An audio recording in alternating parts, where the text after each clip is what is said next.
الفترة اللي فاتت تحديدا كده عشان ما اطولش في الكلام، قبل 11/11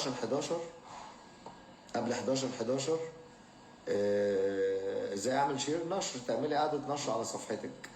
قبل 11/11 قضية محمد عادل توقفت تماما، من قبلها تقريبا باسبوع توقفت تماما، ودخلت الفئران في الجهور، ولا دول بيتكلموا ولا دول بيتكلموا، والاسماء اللي هي الرنانه بتاعت اكتشاف الحقائق كلها اختفت، ولا كان في عسقلاني ولا رامي كتانوني ولا احنا بنحب محمد عادل ولا محمد عادل مظلوم ولا محمد عادل ما عملش حاجه، ولا كل القصص دي اتقفل عليها، وبقت الدنيا هاديه.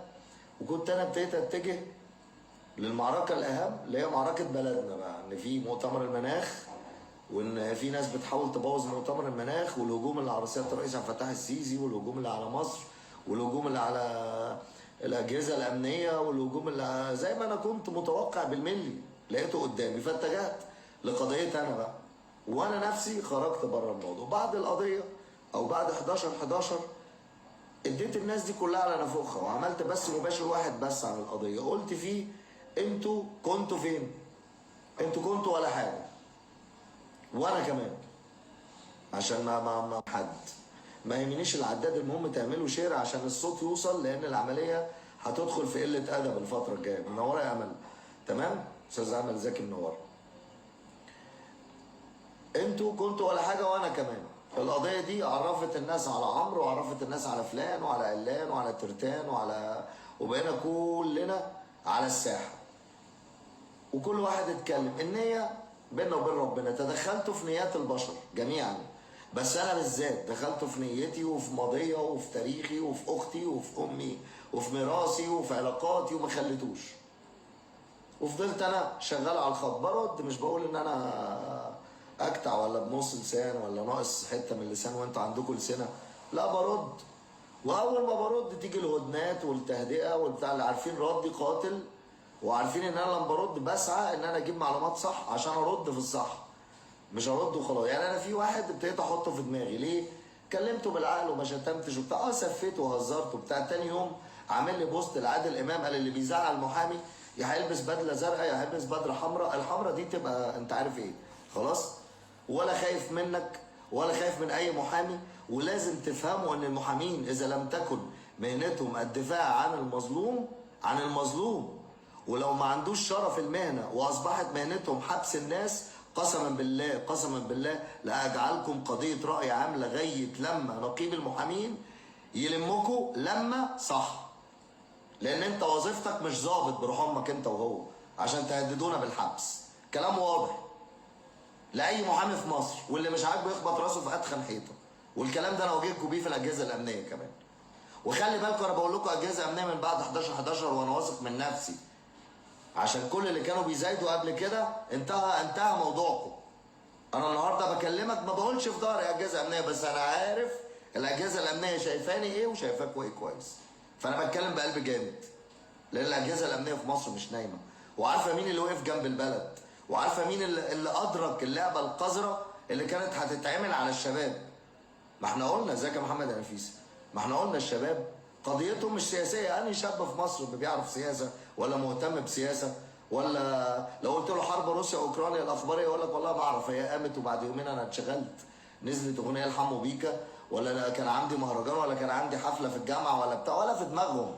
فعشان ننزلهم نعمل لهم ايقونات يتحرك مشاعرهم. مره خالد سعيد ايام ثوره 25 ونزلوا الشباب ونزلوا الناس وراهم منهم انا، ومره مش عارف ايه، وكانت المره دي هتبقى نيره او محمد عادل والقصص العبيطه دي.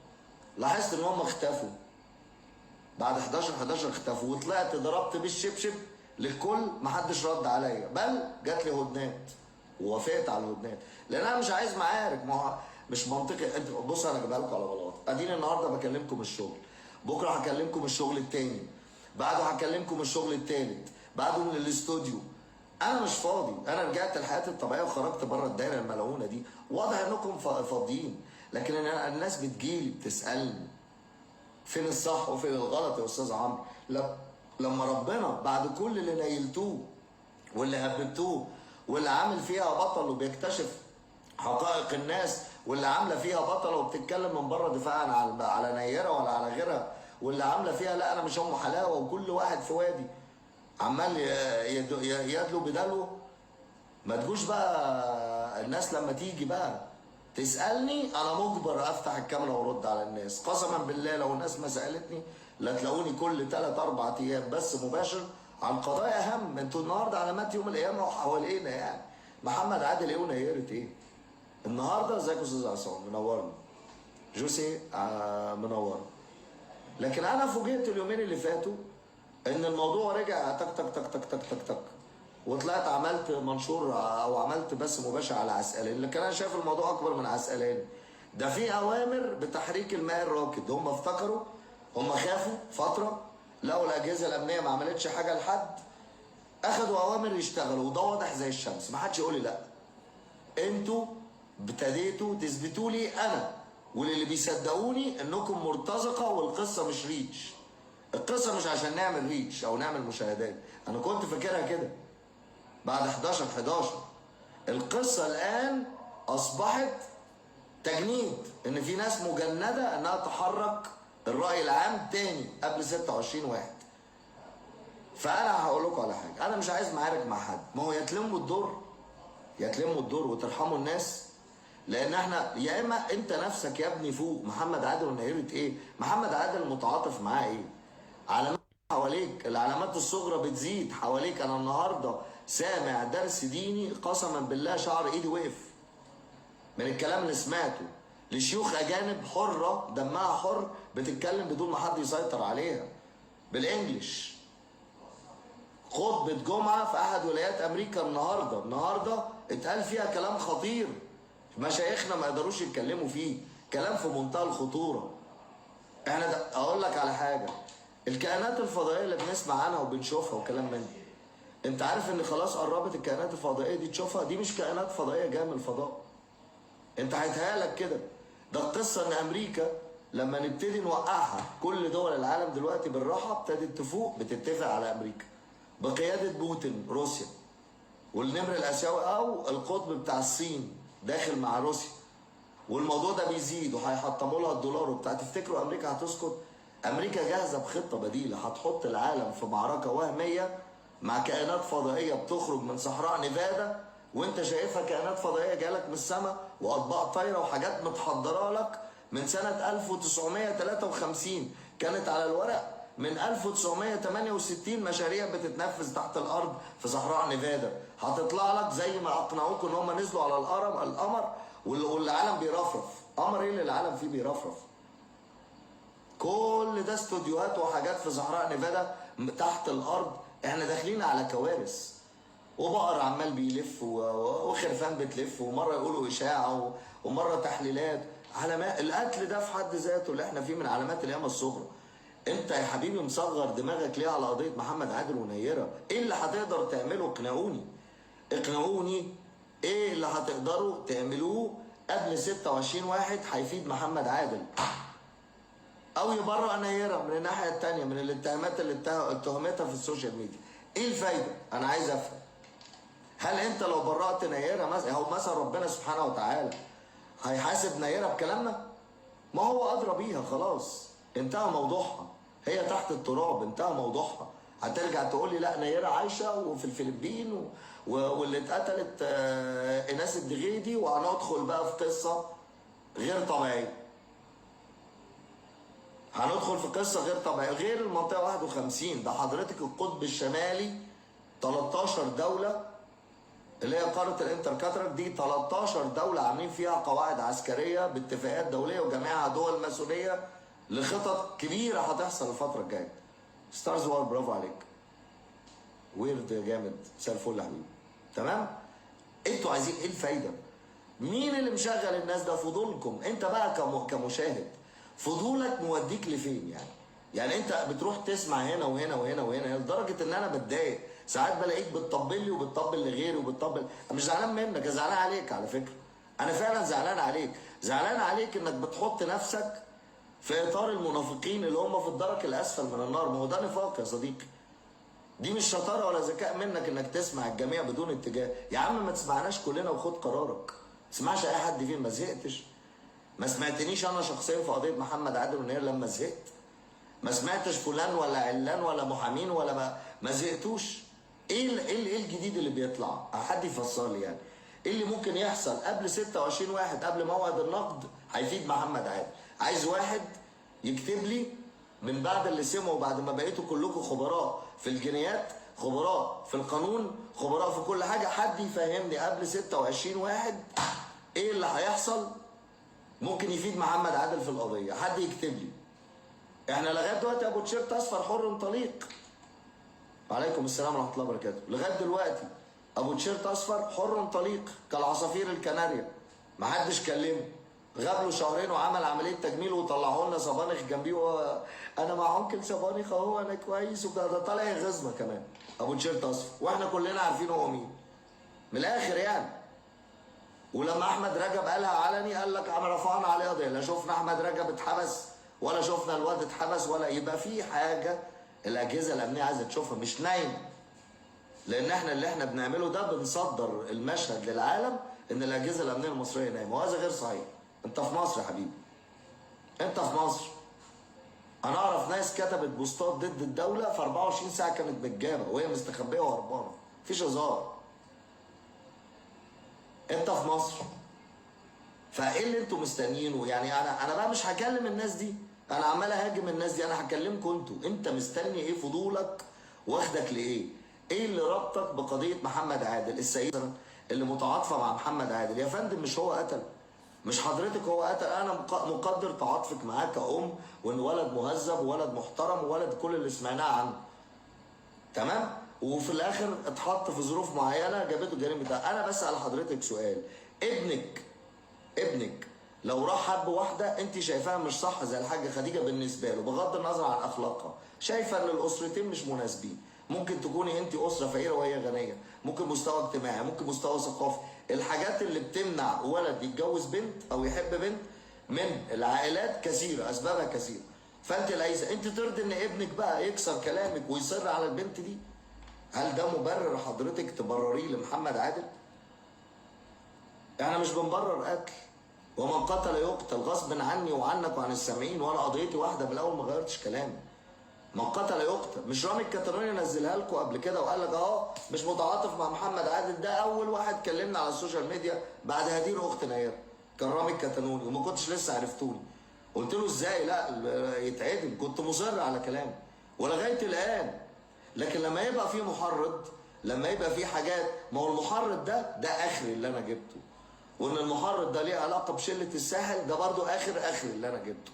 بعد كده بقى الحكومه اللي تعرف، مش هننزل احنا ونبقى في غابه ونجيب العيال دي ونكتفها وننطقها ونوديها للحكومه، نبقى في غابه. الحكومه شايفه وعارفه بتعمل ايه، وفي الوقت المناسب هتلاقوا الموضوع. يمكن انا اللي اتحبس اطلع بالنسبه للحكومه، انا اللي بهاجر راي العام، الله اعلم الحكومه شايفه المشهد من وجهه نظر ايه، مش هعرفكم. لكن انا عايز الناس اللي بتتابع هنا وهنا وهنا وهنا وهنا، عايزكم تدوني مبرر واحد سعادتك او سعادتك سايب البلاوي اللي في العالم ده كاس العالم ده كارثه. حتى قطر نفسها اخذت ردود فعل عكس اتجاهها تماما، لان هم زنقوها حطوها في خانه مش بتاعتها. ما ينفعش مسلم يسمح بهذا، لا تحت بند حريات ولا تحت بند بطيخ، ان حد ينزل يلف بعلم الشواذ في الاستاد. دي علامات يا جماعه، علامات كبيره وعلامات مهمه ومتسارعه ومتتاليه. انت مصر ان انت تتغفل يعني؟ ما هو ربنا سبحانه وتعالى او الرسول قال ان تاتيكم الساعه في غفله، ان احنا في غفله. ما دي غفله، انت قدامك علامات خطيره العالم بره بيتكلم عليها، والمشايخ بره بيردوا على العالم، والرهبان بره بيردوا على الناس بتوعهم، وانت هنا قاعد في محمد عادل ونيره. ازاي يعني؟ تحت بند ايه؟ مش عارف تركن نافوخك لغايه يوم 26 واحد. هم جايين يعني معلش، هم دلوقتي بيغفلوك تاني وبيحركوا الموضوع بشكل تاني. طب وانت مصدقني، وبلاقي بعض الاسامي اللي مصدقاني بلاقيها موجوده في الجروبات التانيه، الناس بتبعت لي الحق فلان او منهم ام ياسين. انا مش بخون حضرتك، بس ادي مثال اخر حاجه حالا قبل ما ادخل البث. حد بعت لي بص مش دي ام ياسين اللي عندك، عند رامي الكتالوني ولا عند عصام مش عارف ايه، ولا مره عند لؤي، وكل مره في حته.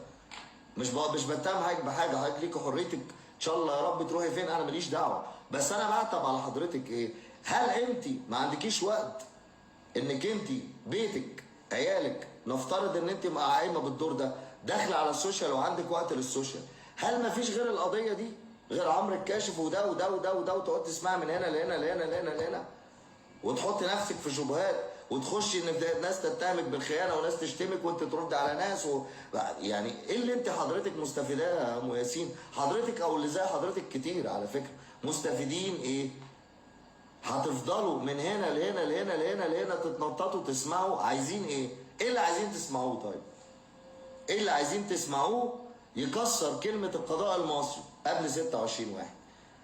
المحامين اللي طالعين بيكلموكوا دول كلهم ولاد كلب، انا بقول لك كلهم ولاد 60 كلب بالاجماع كده على بعضيهم، مش واحد معين، كلهم محامين ضلاليين ولاد 60 كلب، ولو عندهم شغل قسما بالله ما هيطلعوا يكلموكوا في حاجه، كلهم عالم فاضيه بنت وسخه عايزه تعمل اي مشاهدات ولا اي نيله. هي في محامين بتسجل لها كل 10 دقائق تسجيلات صوتيه من حريم ومن بنات ومن ستات كبار ومن ايه يا عم في ايه؟